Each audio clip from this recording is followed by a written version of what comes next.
Hey guys, welcome back to another YouTube tutorial with Blue Swift Axles.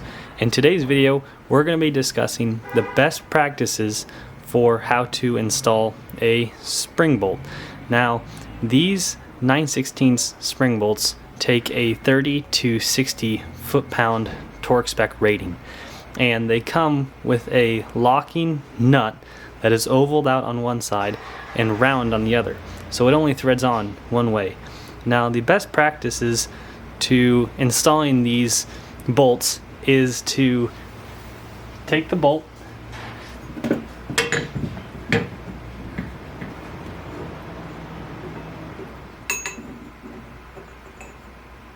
and slide it in from the back side, threading the nut on the front side. And the reason you do it this way is if that bolt were to ever back off, or the nut was to shear off, that bolt would come out the back side and not gouge into the sidewall of the tire.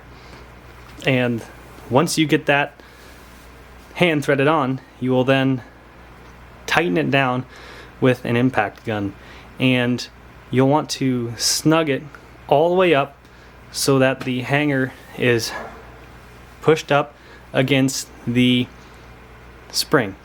Then you will back it off, and that's when you'll set your torque spec to that 30 to 60 foot-pounds.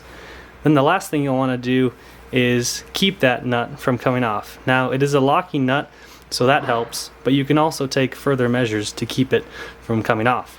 One thing you can do is, after using your hammer to pound that bolt in, you can hit the threads with the hammer, just messing up the threads enough to where it won't back off. Another thing you can do is, if you have just finished welding the hanger onto the bottom of the frame, you can put a tack weld on the threads.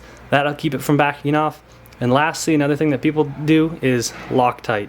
Loctite is great for keeping those threads and nut tight, keeping anything from moving. So just a couple ways that you can do that. There's no right or wrong way. It's just whatever materials you have accessible, and just a further measure you can take to keep that nut from backing off. Just a simple video, but nonetheless, question we often get asked, so I hope that helps. Thanks, guys.